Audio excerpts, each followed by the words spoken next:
If you drink 2 scoops of whey protein a day, you probably don't even need to count your protein when it comes to gaining muscle. Hey everybody, it's Jason Blaha here. I thought I would chat with you guys and gals a little bit about this today. Again, that's a statement that's going to upset a lot of people who make a lot of their money giving out certain advice. But here's what I want people to factor in with that.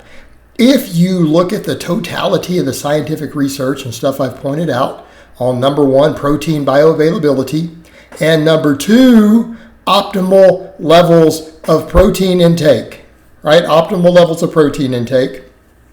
And then you look at what I talk about advising you to eat mostly whole foods. How many of you out there with any sort of regular, mixed diet to where you didn't intentionally avoid protein would struggle to hit optimal, and I mean absolutely optimal intakes for muscle growth? If you did that, like none of you. Almost none of you, I bet 90% of you would reach it without ever tracking your protein ever again.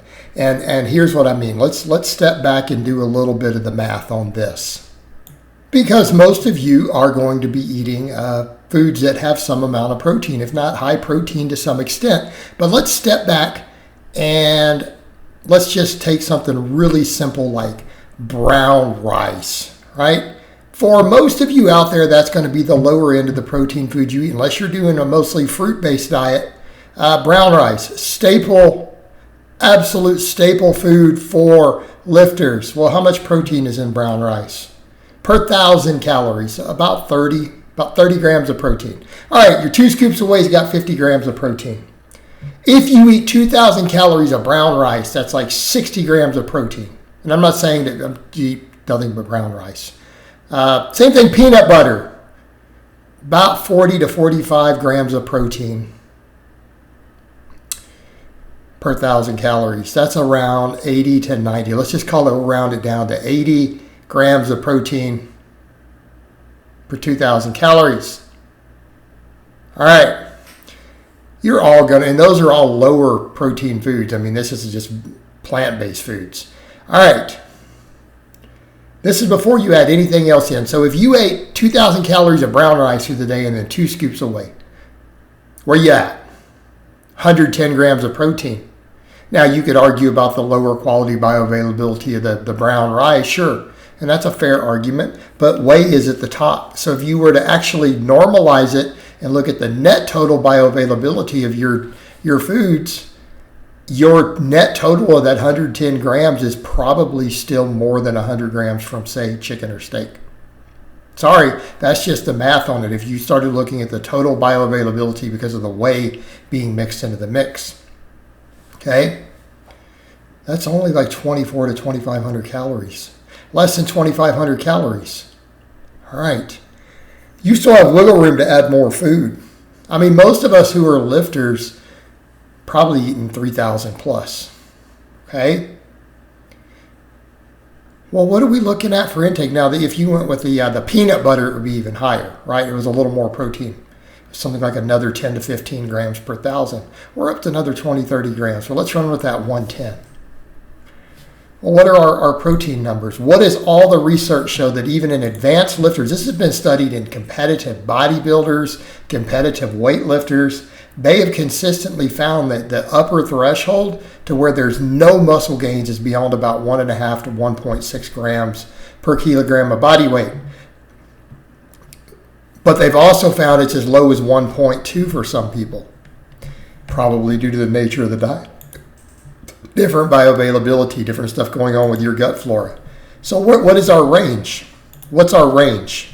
For me, I'm 100 kilograms, so I'm technically under, but let's round it up. I'm a big guy. What's my numbers? 120 to about 160 grams of protein is my optimal range. If I am in that range, I am maximizing muscle protein synthesis and muscle growth from the diet side. All right. Well, where are we at if I just ate nothing but brown rice and those 2 scoops of Whey? Let's assume I don't eat any other high protein foods like beans or even way higher. Lots of other foods. Could probably do the same math on potatoes. Might even be better. In fact, I'll run that in a minute. So let's say I take the rice to 3,000 calories. We're now at 140 grams of protein. We're right smack in the middle of the optimal. I ate no high protein foods. I ate no high protein foods. What if we did potatoes? I'm actually going to type. I'm not even going to stop talking. How much is in potatoes? That's a good question. I don't see it immediately coming up. Potatoes. We're same thing as brown rice, right around the same. Around 30 grams of protein per 1,000. Okay? What if we did peanut butter? You did lower carb, high fat. You'd have even more. Okay?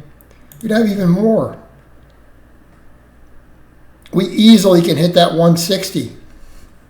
You guys see the math on this? So what happens if you actually eat other protein foods in there? My God, what happened if you threw a little chicken or some yogurt or a lean steak in there or some tofu or some beans at all, like any amount? You're good. And then people say, well, but that's the math for someone at you. What about me? I'm smaller. Okay, so let's say you're a 175-pound lean guy. What's that in kilos? It's around 79 kilograms. We'll call it 80. What's your optimal? 96? What? Up to about 128. Okay?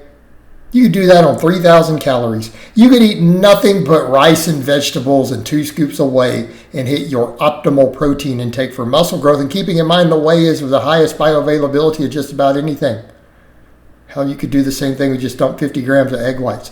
My point is, if you're trying to maximize muscle mass based upon the research, all the available data, most of the experts agree, we're not trying to protein overfeed to do certain things with fat loss or metabolic health or anything, right?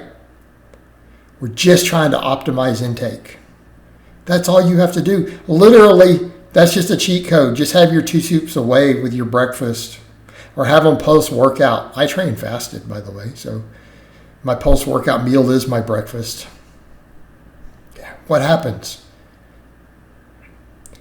You've reached your optimal intakes. That's it. You don't have to actually track your grams of protein or think about them at all anymore if you're trying to just recomposition or effectively lean bulk and make just lean gains. You're done. Everything is covered. I'm sorry, it is that straightforward. And man, does that ruin a lot of people putting out a lot of information and diet advice and all this different meal prep stuff. There you go. Now beyond that, just eat clean and track your calories.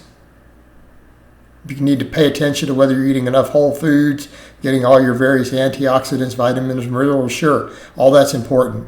Your protein is literally that simple. Done. All right, guys, but that's really all I have to say on that today. I hope it's been informative, and I'll talk to you guys and gals next time.